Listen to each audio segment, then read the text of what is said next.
Welcome to the Back Tube.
Top of the morning to you. Welcome to an early VacTube, and dear God, why am I here? Well, after that intro, man, it's great to be here. Geez, that was like a montage of all my favorite things in the world in a minute and a half. I loved it. Yeah, I didn't get everything in there I wanted. It used to be like 5 minutes long, and I was like, no, I got to cut this down. Yeah, that's the less is more principle. Well, welcome to the show, everybody. Please welcome my esteemed guest, first time here on the VacTube, Mr. Joshua Gray, a wonderful YouTube gamer. Oh, thank you. I don't know if I even said that right. Yeah, that's one of the many jobs I have. Aren't we all working multiple jobs in this economy? Wearing multiple hats. So yeah, one of the things I do. It's been fun working on my YouTube and growing it for the last year. I've been on YouTube for 13 years, just off and on, working for other brands and other companies and building their stuff up. But then it came to a point where I'm like, I want to focus on just my stuff and keep building that up. And it's a long haul. And you know, as a Renaissance man, I thought I could do everything on one channel, but the algorithm really doesn't like that. So dividing stuff up into different channels, you got to ride the worm. You got to ride that sandworm like Dune, like Paul does in Dune, rather than try to fight against it. So that's the current state of me and YouTube right now, which is good. You know, it's a learning curve, and I'm excited just to see the amount of fans that having during the live shows, the amount of fun that we're having. So it's all worth it. Shoot, yeah. I appreciate you being here, man. Well, thank you. And, you know, as a huge Star Wars fan as well, it's also nice to have a fellow Star Wars fan to talk about stuff, things that we like and don't like in the current realm of Star Wars. And, you know, there's plenty, I think there's plenty to complain about, but there's also some good praise going on for some things. So it's yeah. Well, this is how much I like Star Wars.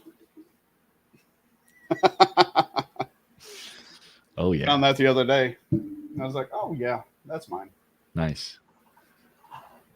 Because I play music too, so it just kind of fits in with my motif. Yeah. But yeah, I mean, I guess first off, we can start with Ahsoka and the good points and bad points and stuff like that. Sure. It's really hard. I mean, God, it's weird. It's crazy how people are going after each other just for, you know, saying it's an okay show. And they're like, no, it's the best ever. It's like, not really. Yeah. It's the dialogue. Every script that's come out of Lucasfilm since even the Force Awakens has needed a revised script or another round of rewrites, or somebody else as a script artist to come in and go, hey, this dialogue is not clicking.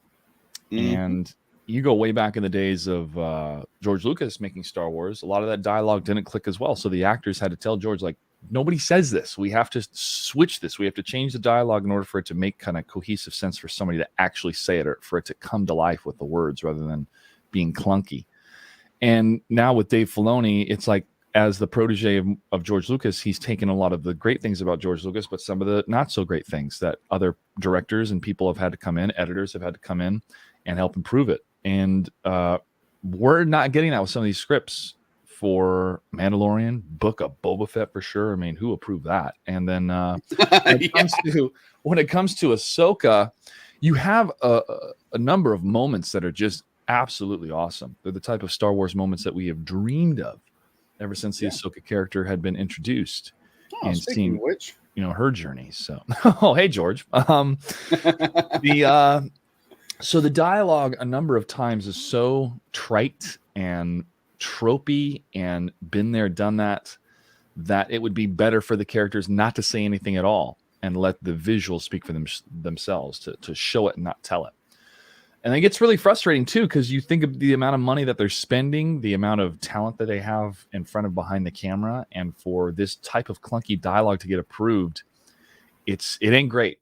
And when you can feel that frustration echoed online, that so many people kind of feel the same way, it makes you wonder how much of a disconnect do the higher ups at Lucasfilm or the creatives have with quality. Do they not understand what quality looks like? Do they not understand what good dialogue looks like? Why do we have to suffer through bad dialogue and still get some good Star Wars moments? So that's the biggest part about that. No idea.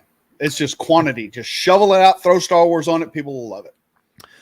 And that's a problem too, with the streaming services and the mandate to make all these shows and put them on Disney Plus in order to build that service. Well, people are leaving Disney Plus because the quality isn't there. There's not a whole lot of rewatchability for the Book of Boba Fett. I watched it once and went, wow, what happened? And then haven't watched it again. So you're not going to retain customers, or you're not going to retain an audience if you keep shoveling crap, or stuff that's not worth the price of admission. Yeah. Star Wars. Absolutely. And you brought up the Forced Awakens. I call it that because everything in it felt forced.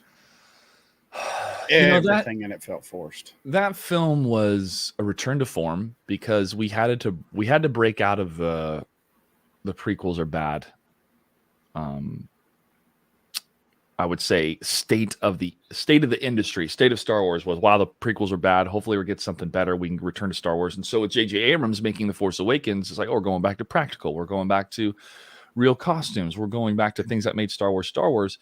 But what J.J. Abrams failed to do was to do something new. And so after the amount of fun that we had, because it was a lot of fun watching Force Awakens, I had a lot of fun watching that in the theaters. And I was so excited with my friends, like, yeah, this feels like Star Wars.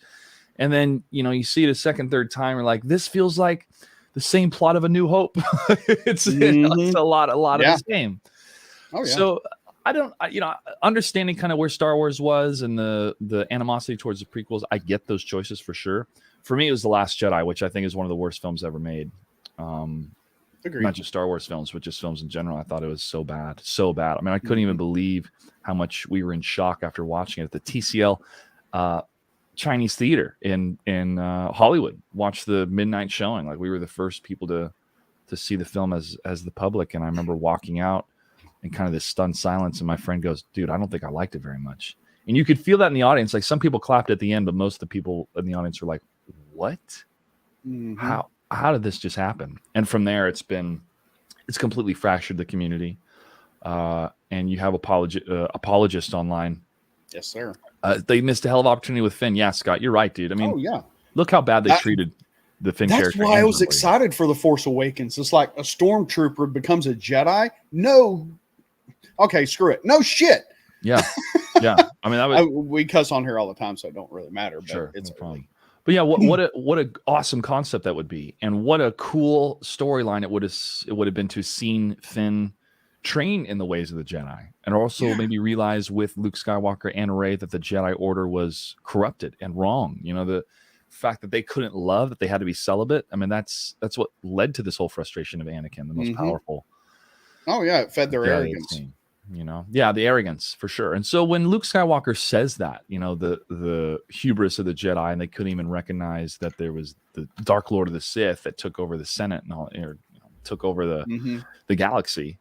Yeah, and so I was excited to see maybe like The Last Jedi was going to explore that the Jedi Order is done and that Luke is trying to create something new, or the Path of the Gray Jedi or something like that. But instead it was just not my Luke Skywalker. Green titty milk, y'all. Yeah. Yeah. I can't believe Rey hit him with a staff, like in the back of the head. I just like, I can't believe this is happening when I was watching. It's like, oh yeah, she's a brave Jedi. Hit him while he's not looking. That's the Jedi way. Yeah. Did it even feel right that Luke would have killed Kylo? Because when I'm watching that, I'm like, this guy sacrificed himself to die in front of his father, like because he wouldn't kill his father, who was Darth Vader, who had, you know, been instrumental in killing so many people. He killed young. He was the harbinger of death throughout the galaxy. Yeah. So for Luke to have made that decision, and then Kylo seeing it his way, and then it erupted. It's like, to me, it was, if that's going to happen, if you're going to see Luke at such a low point, show me how powerful Snoke is. Show me the manipulation that Snoke is able to do through the dark side across the galaxy to get Kylo to think these things.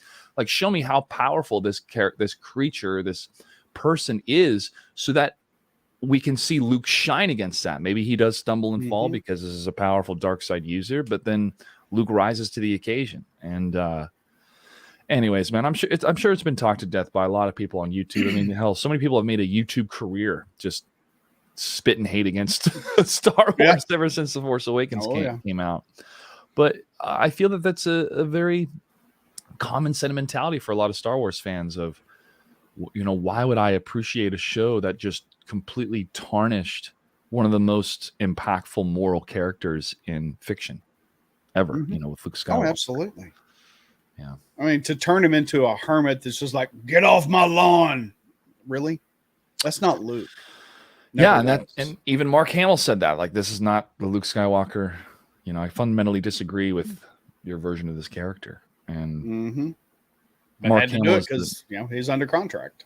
Yeah, under contract, because he thought it was originally going to be with George, and then it went over to Disney, and then they showed up. So it would have been better if Luke showed up at the end of The Force Awakens. Just like what Mark Hamill says in interviews of when Rey's trying to grab the lightsaber, even though she doesn't have any training. Yeah. And, I mean, just thinking about that, just, you know, Kylo thinks he's getting the lightsaber and it loops past him and it goes into Luke's hands. I got chill bumps thinking that. Yeah. That's what Mark Hamill wanted. That's probably what should have happened, because if Luke, I know he was disconnected from the Force in the story, but, you know, Han dying would, I think, would have sent like ripples through the Force, or Luke could have felt that, and then immediately, you know, Luke would be there as fast as he could. Well, I mean, even, you know, like when Hazion Prime, or however the hell it's called, I don't know, it didn't last very long. That was destroyed by Starkiller Base, Hazion Prime or something. Anyway, the capital of the New Republic. All those planets being destroyed, nothing. They didn't feel a thing. It's like, come on, you know, you can be, you know, like Obi-Wan did when Alderaan was destroyed. Even though you're disconnected from the Force, like you said, you feel the ripples. Exactly. You see Obi-Wan in A New Hope when Alderaan gets destroyed. It's completely overwhelming, where he has to sit down. And Luke's like, "What's wrong?" And he's like, I felt like a million voices suddenly cried out, and then silence. Like, ooh, you know. And for the First Order to have such a significant strike of taking down the heart of the Republic like that, it's like, but we didn't even see those planets ahead of time. So when he blew them up, we had no connection to them other than, you know, it's the Hazian system. They took them out. It's like, come on, man, they're supposed to be on Coruscant. Yeah. So that exactly. So that's I think just a lot of these problems that have continued to snowball more and more and more. I mean, the Lucasfilm story group, what a disaster. They were insulting fans, or they'd even make fun of Star Wars Theory if you'd be emotional about an episode or something like that. Dude, I cried right along with him. Yeah, man, that That finale was the most season 2. impactful scene to me since Anakin and Obi-Wan on Mustafar. Oh Because yeah. I waited over 30 years for that. Oh Well, yeah. I mean, I was about waiting my 30 entire life to see that. You know, outside of video games, to see Luke be so powerful and smooth. Yeah, because I'm one of the old guard. I saw A New Hope at a drive-in theater when I was 6. Wow. And it changed my life. I mean, how can it change your life at 6? I've been looking up at the stars ever since. Yeah. Oh yeah. I mean, So it didn't change my life, but it impacted my life. sure. Oh, absolutely. And taught me to dream. Yeah. And to see something like this is possible, especially the music, how much the music stays with you. But Star Wars is a remix. It's an amalgamation of Flash Gordon and Dune and the old serials that would play in movie theaters back in George Lucas's kid days. So just taking all those things that he loved and enjoyed and putting it together into something that felt new. It was both familiar and new. It's a Western space fantasy adventure with a bit of Eastern philosophy and presence in Akira Kurosawa films and all that stuff. So it's a combination of so many great things that's told and interpreted in a master storyteller's viewpoint, one vision with George Lucas. And then you had Gary Kurtz, the producer, who he could bounce ideas off of. And he also helped direct. He directed a lot of the Empire Strikes Back Dagobah scenes with Yoda. Then you had Marcia Lucas, the editor, who helped clean up the mess of the first movie. It was a collaborative team. The savior. Yeah. And if you don't have the same people, and this is my biggest frustration with the world right now when it comes to corporations outside of CEOs getting paid way too much and the workers getting paid way too little, is the company says, oh, it's going to be just as good as the other stuff. No, it's not, because you don't have the same creative people. It's not the same team. It's not the same thing. Yeah. And not having George Lucas, involved in the sequel trilogy outside of he had wrote treatments for the script and they were going to go more into the Interverse and the midichlorians and the symbiotes and all that other stuff. And the story group's like, no, we're going to do something different. Now, again, in that mentality of we're not going to go down the prequel route, or we're not going to have somebody who did the prequels be involved. We're going to do our own thing. Well, your own thing was so disconnected from Star Wars that it was worse than the prequels. Something you said. Go ahead. I said the sequel trilogy is way worse than the prequels for sure. Go ahead. Oh, absolutely. Well, I mean, as a lover of the original trilogy, I love the prequels because I was able to disconnect myself from the original trilogy and say, okay, this is what happened before, so we got to rebuild everything from the ground up. So I was able to enjoy them and love them. And to this day, Revenge of the Sith and Empire Strikes Back, it depends on the day, but one of those is my favorite movie of all time. Wow. Okay. The good times of Star Wars, I think, have kept it propped up for so long, elevated for so long, but now we have more bad Star Wars than good Star Wars.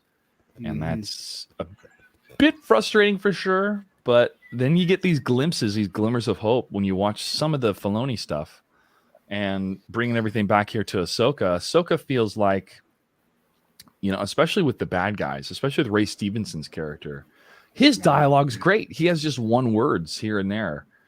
And especially when Morgan Elsbeth asks him, like, is it fear that I sense in you? And he goes, no, experience. And I'm just like sat there going, what a line, dude.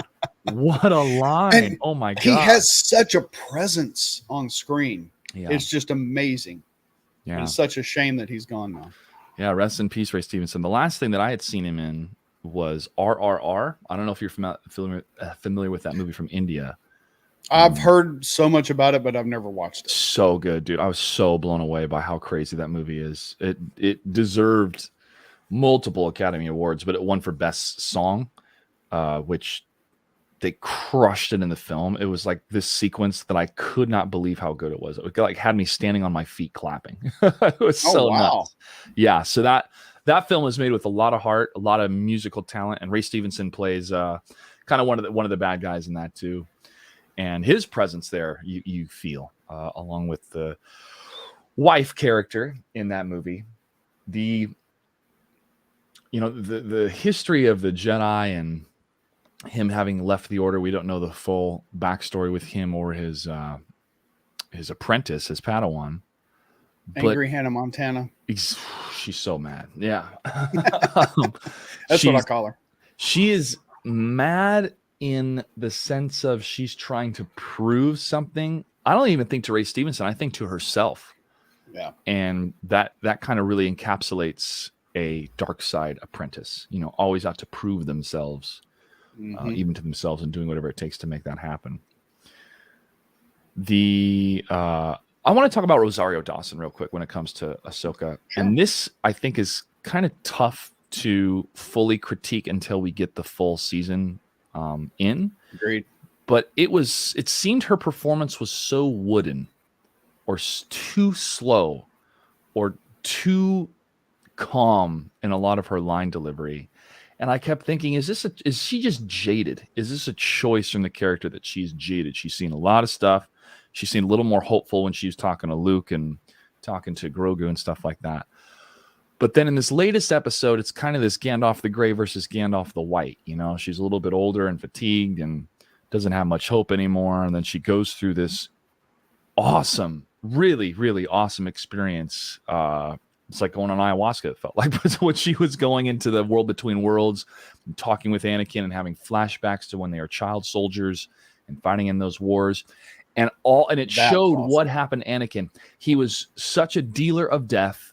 He was this soldier for such a long time that it's all he knew. And that's how he looked at the galaxy. We have to rule with violence. We have to rule with an iron fist. We have to stop these planets from separating. We need to have a concentrated empire so we can end these wars. Peace through strength. Might makes right. And it's that corruption, along with the promises of trying to save Padme and others, that led to his downfall. And I really like seeing this hopeful Ahsoka and this jaded Anakin, and her becoming like jaded Anakin, her becoming angry and using violence, especially when she threw, I forget the character's name, but the dark side Padawan, she threw her into that stone. I thought she cracked her head open. And at the end of this entire spiritual journey, she chooses life. And I love that the way that she said that. And it felt like this mantle kind of elevated from her. And then Anakin's like, there's hope for you yet. You learned your lesson. I was like, that was awesome. That was really cool to show just the darkness in Anakin and why Anakin had become so corrupted, even outside of the Emperor's influence. Even with, when he's talking about Jedi, he's like, Jedi, we're no longer keepers of the peace. We're soldiers. And that's, the opposite of what Qui-Gon Jinn says in Phantom Menace. We're not, we're not here to fight a war for you. Yeah, exactly. So to see what the Jedi was with Qui-Gon, to see Qui-Gon kind of upset with the Jedi Order, and that leading into Anakin, and then Anakin being upset, and then Ahsoka leaving the Jedi because the Jedi betrayed her. I was just very, very happy to see Hayden Christensen get this opportunity to have wonderful moments with Ahsoka. Yeah. And there were some cool moments in the Obi-Wan show, but that show was devoid of logic a lot. So for us to see this type of performance and the impact that it made on Ahsoka, I think made the show. For me, the episode 4 and 5 was like, this is why I still have Disney Plus. This is why I'm still paying money for that.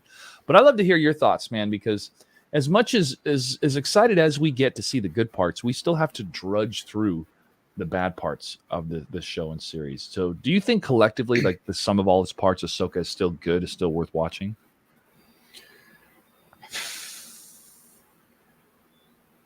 I would say if you're going to critique it, yes, watch it. Watch all of it. And there's good parts, there's bad parts, wooden performances and stuff like that. But yeah, I mean, I always save my critiques for when I've seen the entirety of the series. Yeah. I'm not going to break it down episode by episode and say this was trash, that was good. And I'm not like that. I mean, if I don't like something, I don't talk about it. And that's what I try and, tell people, and been telling people for over a year. It's like, if you don't like something, don't sit there and bitch about it. Just don't talk about it. It's like, give your review and then never talk about it again. because it's like it doesn't matter. It's kind of like the old adage, there's no such thing as bad press. Mm-hmm. Well, I think they're just gobbling that up because so many people are talking about it in a negative way. It's keeping it relevant. Yeah. And it's like, if you don't like something, don't talk about it and make it irrelevant. And then maybe they'll see it's like, oh, well, nobody's talking about it. I wonder why. Oh, well, nobody likes it. So maybe we change some stuff.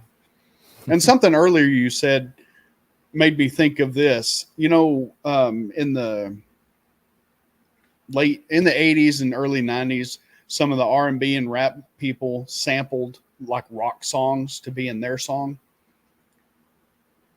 Like, for instance, Ice Ice Baby. Yeah. Yeah. He sampled a Queen song to be the main track and everything. And, regardless of where that ended up, that's what Star Wars is to me today. It's somebody else taking samples of the old good stuff that we loved and throwing it into this rigmarole and thinking, hey, look at that. We made Star Wars. It's like, no, you didn't. You did not. It's some of it's not even a shadow of Star Wars. Yeah. And like when the Obi-Wan Kenobi series came out, everybody was raving about the trailer. And I started saying, watch it without the sound, watch it without music, and then tell me how you feel. And people were like, oh, that's kind of crap. There you go. Yeah, that's I heard something from a colleague of mine a while ago, and it was about licensing Star Wars products or working in the video game space with Star Wars. And what she had said, kind of at first, I was like, nah, that's not true. But then sometimes I think about it, and she said, 80% of Star Wars is the music. Yeah. And I thought, what? And then with you saying that, I'm like, oh, just mute the trailer and watch it and see what you think. And you're like, oh, wait, it does make a big difference. But that's that nostalgia chord that runs through our spine, that's in our veins. Whenever we hear that motif, that John Williams music, we think, oh my gosh, it's taking us back to that same adventure. Well, how many times are they going to use that music to try to bring us in that state of mind of like, it's going to be just as good as A New Hope or Empire, Return of the Jedi? And you're like, it feels derivative. I went back after I said that about Kenobi, and I watched the trailers for the movies, the sequel trilogy. And the one that impacted me the most with the music was the first trailer for The Rise of Skywalker, or Palpatine, however you want to say it. And then I watched it muted, and it was like, okay.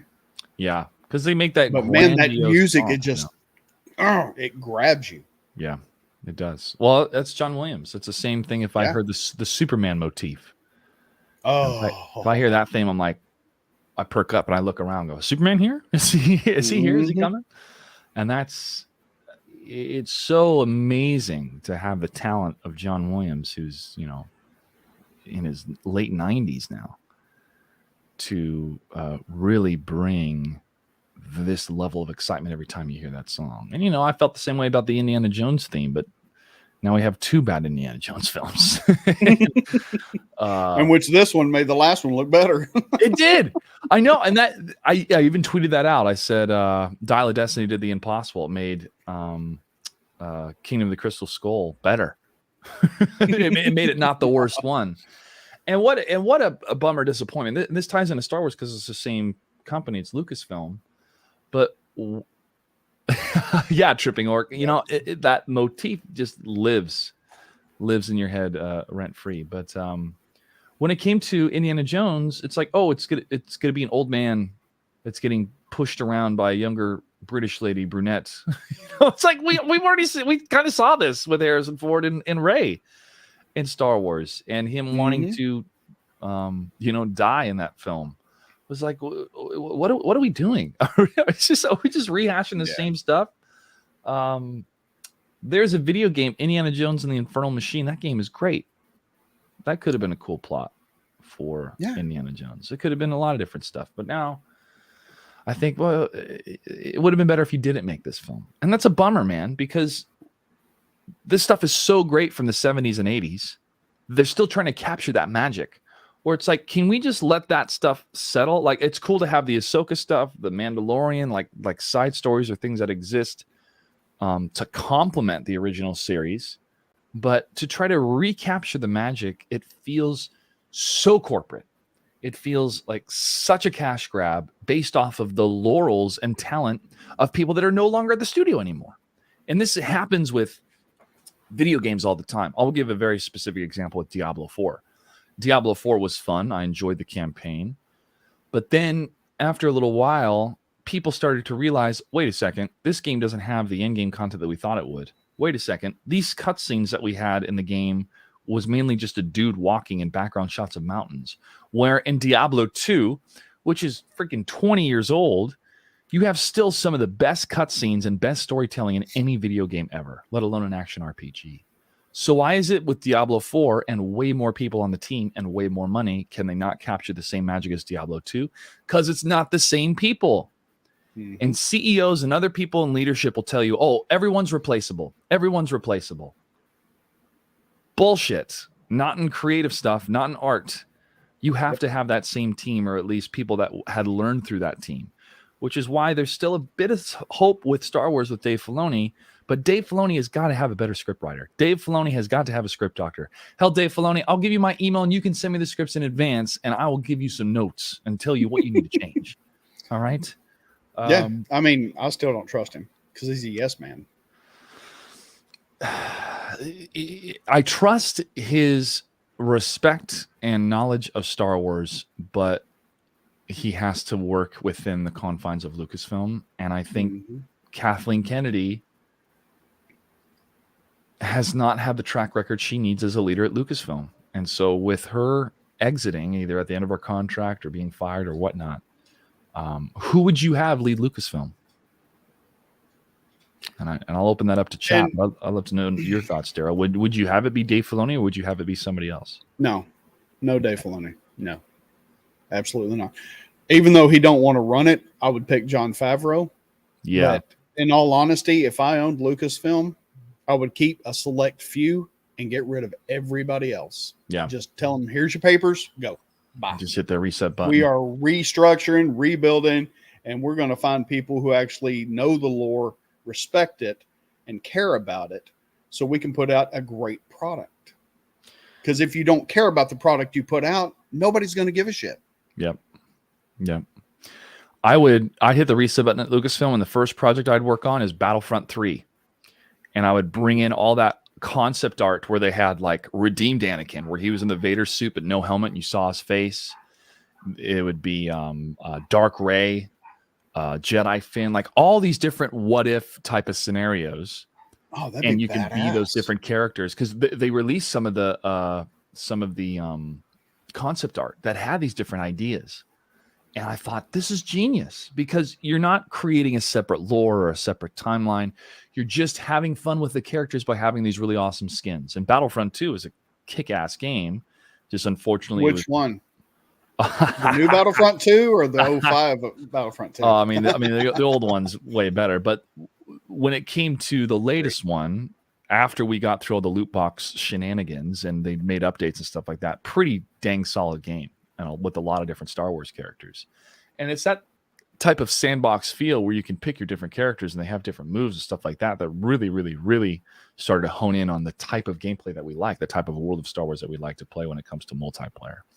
So I would do that. I would work on that Battlefront 3 and make it have so many different types of characters, so many different types of scenarios that everybody would want to be like, oh, I want to see what good Anakin is like and play that character. Or General Grievous before he became an android, like his alien form and what that was like. Just a lot of really cool concepts that would celebrate the artistry of Star Wars even more so. Because you look at The Mandalorian, half those creatures that they used were old paintings of Ralph McQuarrie of concepts art. That remember that ice creature that had those big legs and the mouth was underneath it? That was a Ralph McQuarrie drawing from years ago that they had. That was his. He did that for Empire. Yeah, that's right. But that's just one thing on the Lucasfilm docket that I would shift and change. But if if you have all these stories with books and you call them legends, but then you start to kind of pick which pieces that you would do. Well, I think the Heir to the Empire is great because that's an awesome part of the lore back on the legends. But I would step away from this Empire versus New Republic or the New Order or whatever the heck they call it now, First Order. I'd step away from that type of conflict within the galaxy. I would show more of the conflict of politics and how the Jedi fit this role in the new government and how they become keepers of the peace again and not soldiers, and how they're able to take care of certain planets that are having trouble within the Republic or certain missions and stuff like that in order to keep the peace, to keep this government working. Because as easy as it is to be a rebel, which, it's tough, you're going to sacrifice your life probably, it's probably more difficult to govern. Mm-hmm. And they had an actual, in the EU, they had an actual trilogy of books, The Black Fleet Crisis, which covered that very topic. And that's something that I would have liked to have seen in the sequel trilogy, of like the crisis that a new government has to go through. Because, and this is related tangentially, but it's still funny.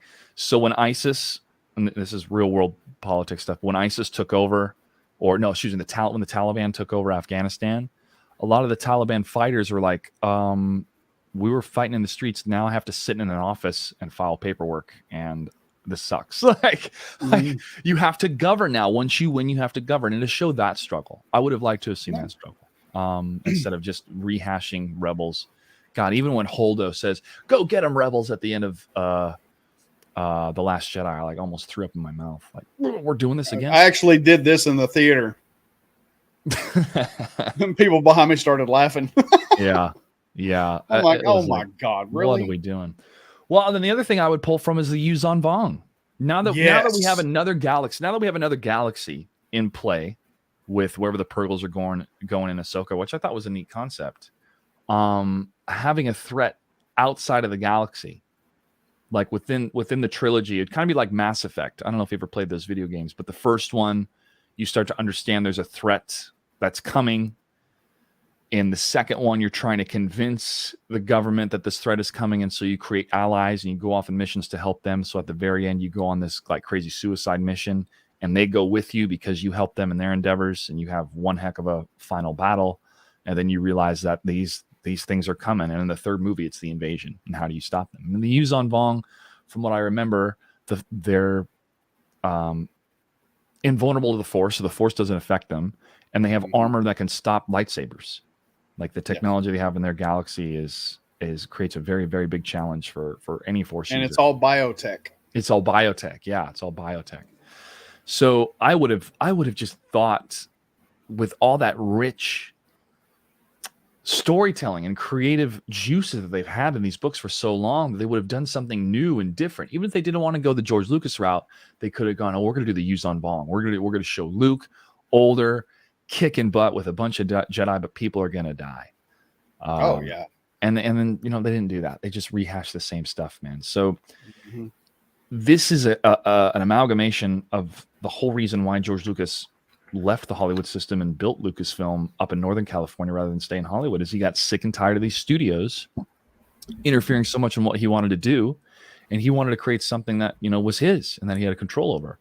And he had too much control, that it was too much of a mess. So luckily his wife Marcia and other people stepped in to help clean it up and create something that we know today. So that magic isn't there. I want it to be there with Dave Filoni and Jon Favreau. Sometimes I see glimpses of it, but yeah, I think we've been burned so much, man, that it's really tough to trust not just Lucasfilm now, but Marvel. Oh yeah. I mean, look at how many times they've fallen on their face recently. Marvel's an absolute dumpster fire. It's like the whole varsity team quit, and they thought, "Oh, it's gonna be fine. We're just gonna keep going. And we're gonna dilute the magic that we've done by making so much stuff." And most of the stuff's not great. I'll tell you the one thing that was the best thing out of Phase 4, and that's Loki. I really love the show Loki. I thought that was really, really well done. I'm glad you do. I didn't. I watched it all. You watched it all. And I was like, this is the God of mischief.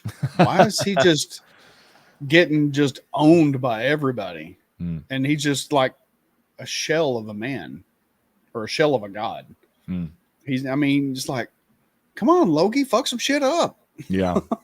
Well, it's like it's the power level of your characters, right? In order to have a great drama, you have to reduce the power level for a while. And it's like, yeah, I get it, but if he has these powers, why isn't he just doing them all the time?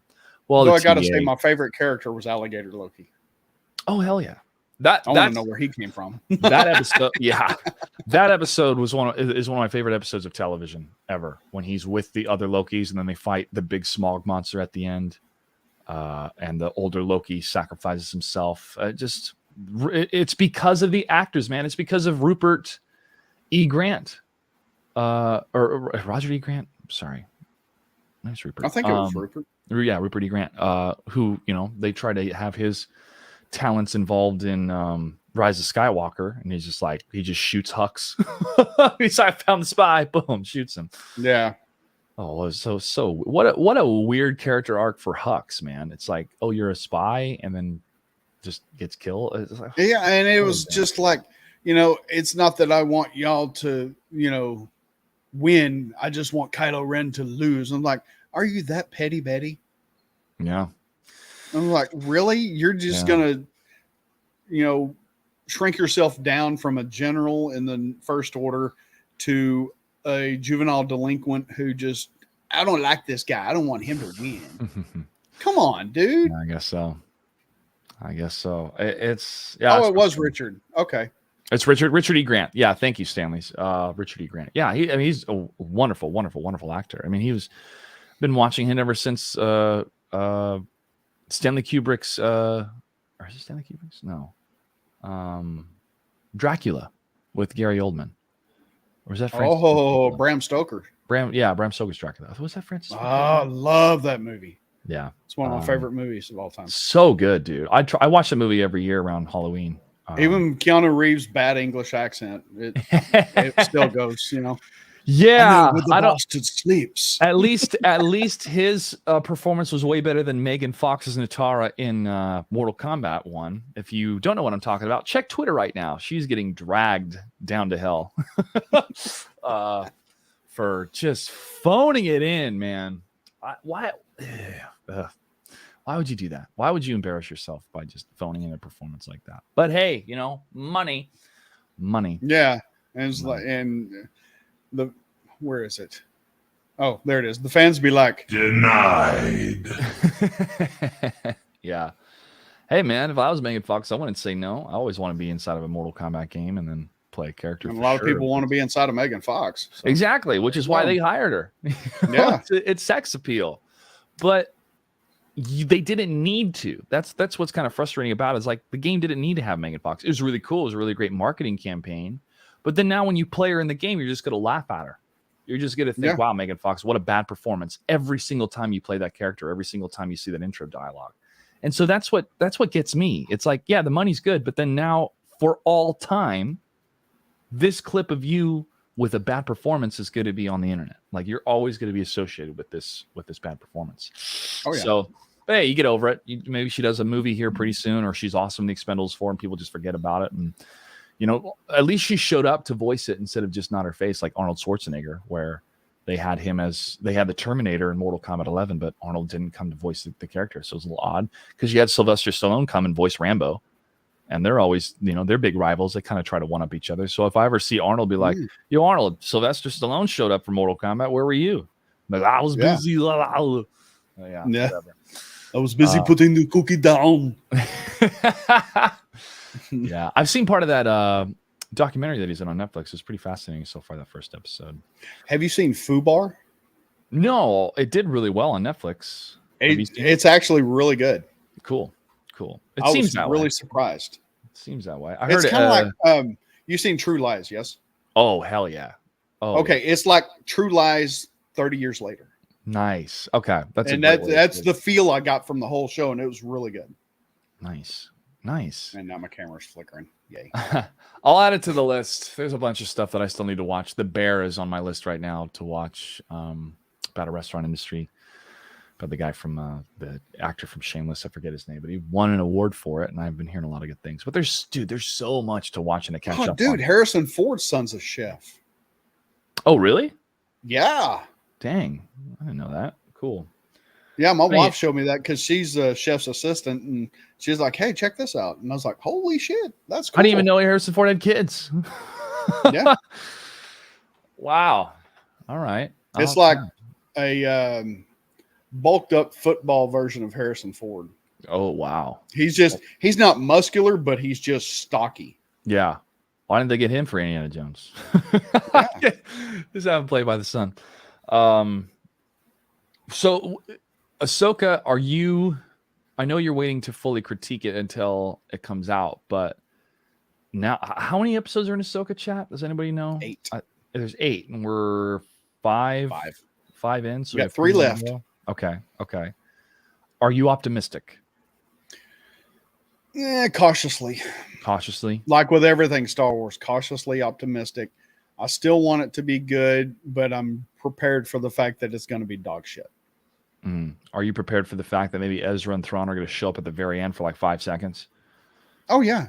Okay. I predicted that from the get-go. I was like, that scene in the trailer we saw of Thrawn, that's going to be the final scene of the last episode. We'll see him, and then he'll turn around and face the camera and say, "Welcome," or something like that. And then credits. Yeah. I'm like, yeah, you're going to pull a Force Awakens on us with Luke. Oh, man. Yeah. Literal cliffhanger. I hope that's not the case. I hope we get to see Thrawn and Ezra having, them being reunited for sure. But what happened to them? And there was a lot of theories that Merrick was going to be Ezra. And then Merrick got sliced and turned into a smoke monster. So a lot of people were like, your Ezra theory sucks. But at least it was better than Snoke's theory. Wow. Yeah. Wow, Ryan Johnson. Way to not stick the landing, bro. Yeah. Remember when they announced that he was going to do 3 films? Like, Ryan Johnson's going to do his own trilogy, and this was right before The Force Awakens comes out, and you're thinking like, wow, this film must be so good. They're going to give him a whole trilogy. Yeah, it's like, because he's a good director when it's not Star Wars. Yeah. I thought Looper was okay. There was some moments and some rules in that film that didn't quite make sense to me. Well, Looper was better in The Last Jedi. Oh, hell yeah. Oh, totally agree. Totally agree. But it was kind of this sense of, okay, he gets sci-fi down. He gets good character moments down. Yeah. What happened? Why didn't he have to make Canto Bight, a casino planet in Star Wars? Even the guys that make Star Wars behind the scenes in the interviews are like, casino planet, Star Wars, gambling. I'm not sure, so. It's been a part of Star Wars since the beginning because, Lando was a gambler. Yeah, you have Spock, you have all that stuff. Han won the Falcon from Lando gambling. True. So, yeah, that was a thing. But to have a casino planet and not any sign of Lando, everybody was out. Yeah. And then, we're going to release these creatures, but the kid slaves, y'all are screwed. We'll leave you. Like, what?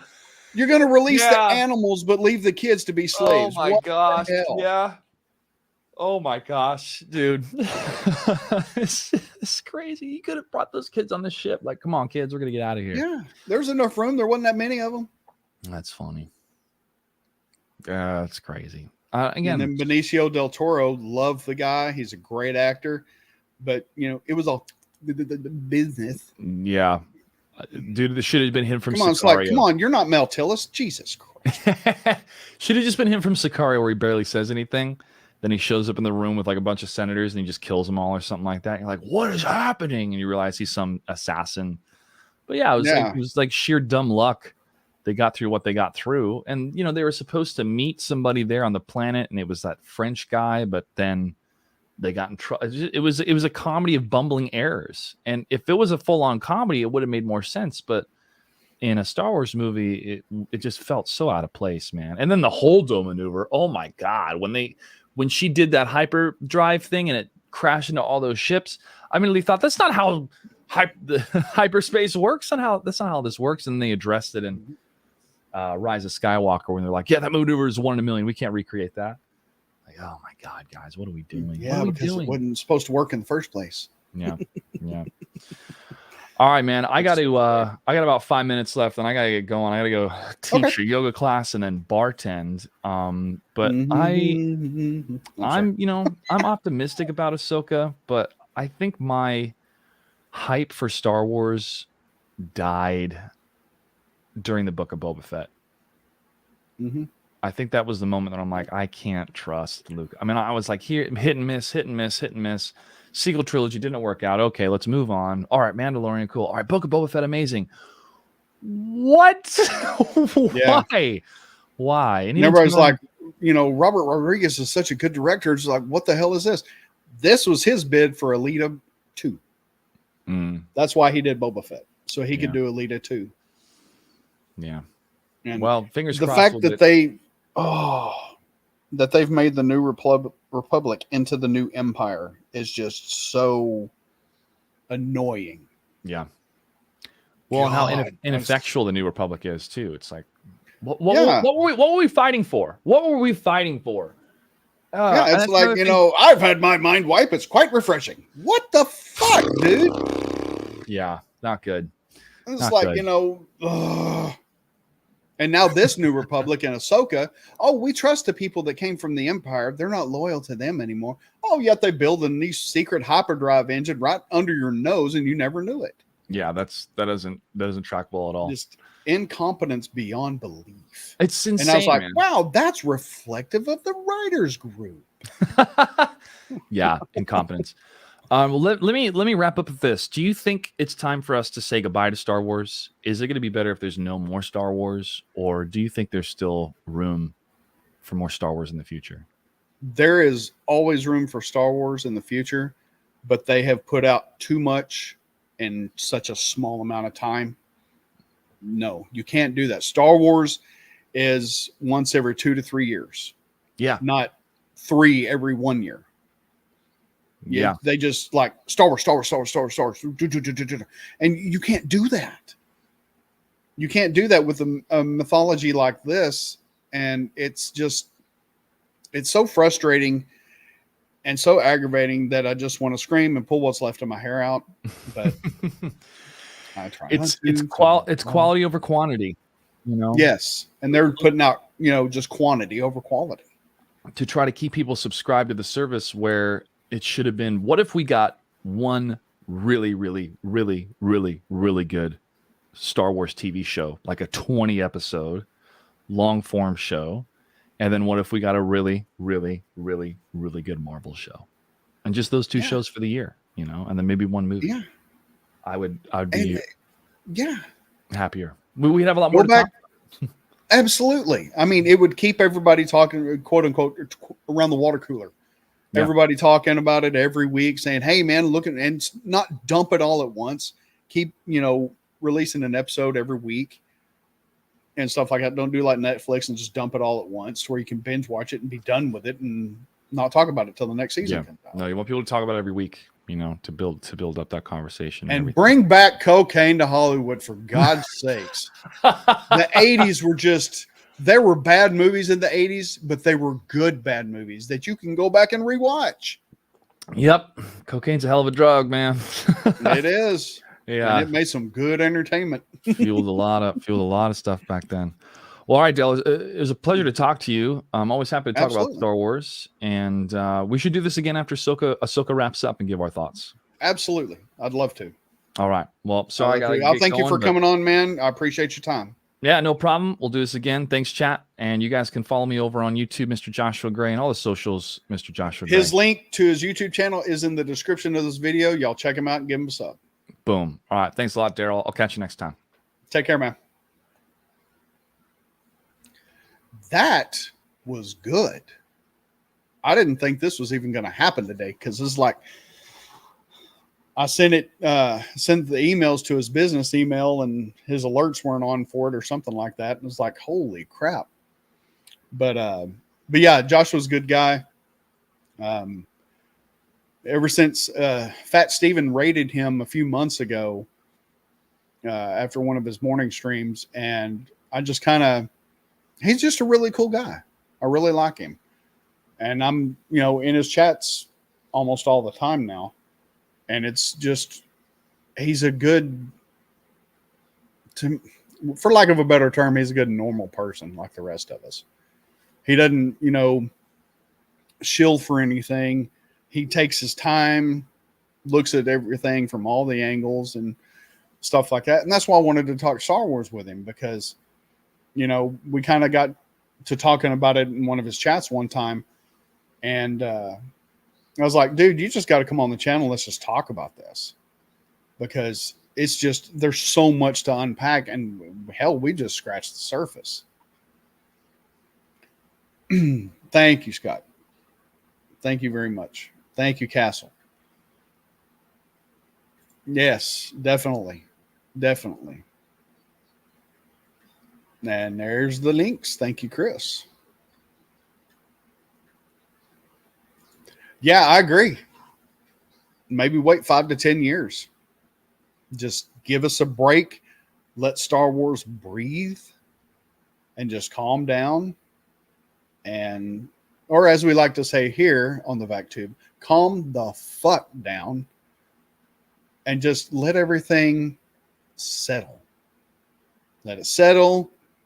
Let people get involved with other projects, watch other shows. Get out of that. Well, new Star Wars show coming out this week. In a couple of months, oh, new Star Wars show coming out this week. Get out of that mentality, because to me, when you have too much, you create people who will watch it because it's Star Wars, and it's like, okay, this is going to have my favorite character from this show in it, and Joe, I'm really excited, and they tend to overlook the mistreatments that some of these characters get because they're so excited to see their favorite character. And I've been there. I have completely been there. When I saw the episode of Mandalorian with Luke Skywalker, I lost my shit. I cried like a lot of guys. It's just, I didn't, and everybody, I started seeing people's like, oh, the CGI on Luke was terrible. It was terrible. I didn't notice it at the time because I was just so excited to see Luke. My brain did not see that. My brain saw Mark Hamill from 1983. So I can understand where people can overlook it because it's their favorite character. And I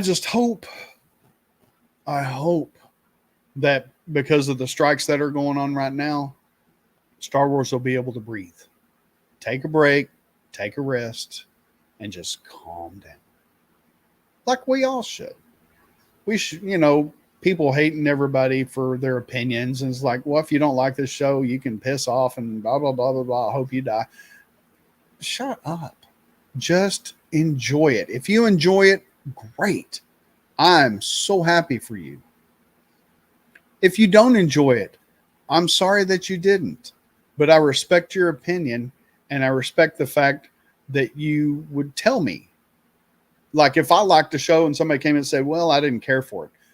I respect that because you're not going to lie. So you might potentially upset me by not liking something I like. I appreciate the honesty and straightforwardness of other people. And it's like, I try and do that to them as well. It's like, I'm not going to lie to save your feelings. I'll tell you what I think if you ask. Or if we're, throwing stuff out, yeah, I'll throw in my 2 cents if I want to. But I'm not going to lie just to save your feelings. I'll be straight up with you about it. And that's the way I've always been. That's the way the VacTube is. We're straight up with people. We're open. We're honest. And we live in a see-through fish tank with no water. Hey, Mandalorian, what's going on? Nice to see you, brother. Just waking up, was on 3 streams last night. Golly. Prepping for yard work. Yeah, as soon as I get off here, I got to go work on my car and see if I can finish that thing. Yeah, Palamise, he's a good guy. He is a real good guy. Yes, take your time, create more lore, plan it out. And that's what they need. They need to just stop, take a breath, go to the bathroom, go get another cup of coffee, go outside, have a cigarette, have a joint, whatever you do, and just come back in and just, okay, let's look at this with fresh eyes. That's what they need to do because they're so busy just cramming stuff out the door. You ain't got time to make it good. You just got time to make it look good on paper, which is the corporate thing. If you make it look good on paper, they'll go with it. And that's what they've been doing.